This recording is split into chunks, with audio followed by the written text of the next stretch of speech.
And so, in my State of the Union, or my speech to the nation, whatever you want to call it, speech to the nation, I know the human being and fish can coexist peacefully.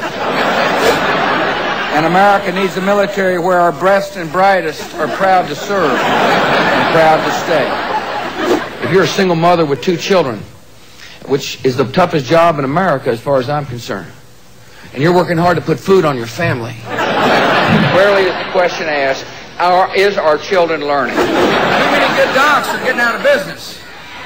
Too many OBGYNs aren't able to practice their love with women all across this country. See, I don't think you can be.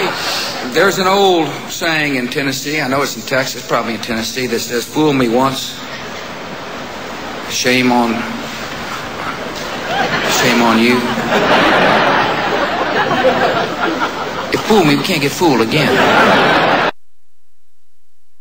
The category tonight are top 10 favorite George W. Bush moments. Top 10 favorite. This is an accumulation. Top 10 favorite George W. Bush moments. All of them captured here on videotape. We have 10 of them. Top 10 George W. Bush videotape moments. Here we go. Number 10, the trip. Number 9, not knowing his left from his right hand. The left hand now knows what the right hand is doing. Number 8, the butt slap.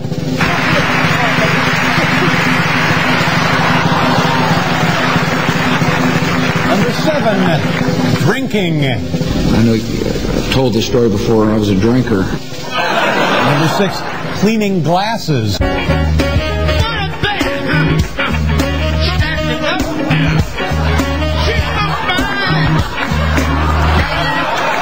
Number 5, confused stare.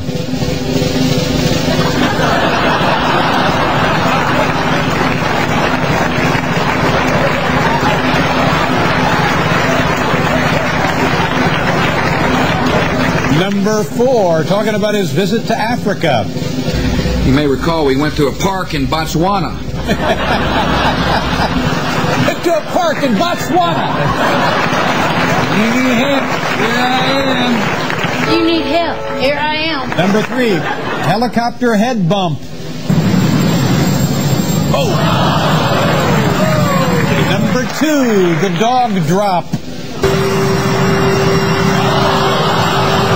He's fine. He's fine. He landed on his back. And the number 1 top 10 favorite George W. Bush moment, looking presidential.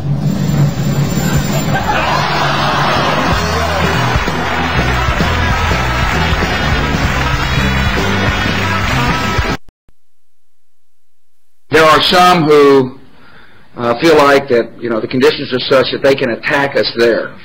My answer is bring them on. There's a certain comfort to know that the promises made will be kept by the government. You don't have to worry. That's good, because I work 3 jobs and I feel like I contribute. You work 3 jobs? 3 jobs, yes. Uniquely American, isn't it? I mean, that is fantastic that you're doing that.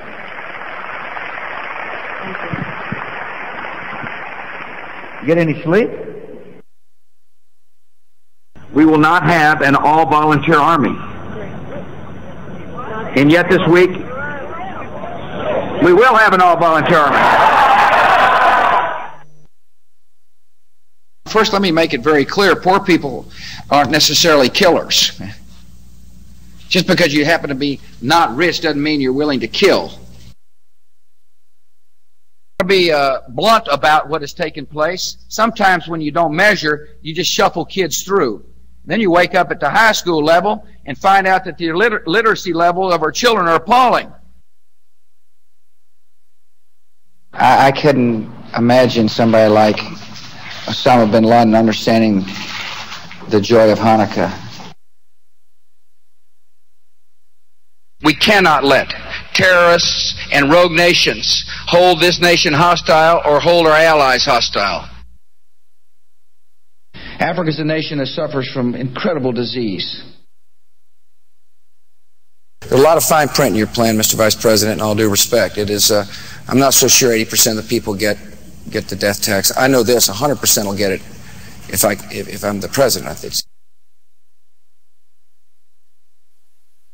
You know, I was campaigning in Chicago, and somebody asked me, is there ever any time where the budget might have to go into deficit? I said, only if we were at war or had a national emergency or in recession. Little did I realize we'd get the trifecta. In terms of, you know, the detainees, we've had thousands of people detained. We've investigated every single complaint against the detainees. It seemed like to me they based some of their decisions on the word of and the allegations by people who were held in detention, people who hate America, people that have been trained in some instances to disassemble. That means not tell the truth. And so it's an absurd report. It just is. And, you know. Yes, sir. There's an old saying in Tennessee, I know it's in Texas, probably in Tennessee, that says, fool me once, shame on you. If fool me, we can't get fooled again. There's an old saying in Tennessee, I know it's in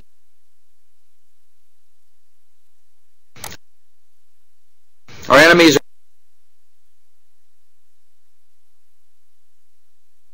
enemies are innovative and resourceful, and so are we. They never stop thinking about new ways to harm our country and our people, and neither do we. We got an issue in America. Too many good docs are getting out of business. Too many OBGYNs aren't able to practice their love with women all across this country. What do you think tribal sovereignty means in the 21st century, and how do we resolve conflicts between tribes and the federal and state governments? Yeah. Tribal sovereignty means that it's sovereign. I mean, you've been given sovereignty, and you're viewed as a sovereign entity. Okay. And therefore, the relationship between the federal government and tribes is one between sovereign entities. I hear there's rumors on the internets that we're going to have a draft. We're not going to have a draft, period.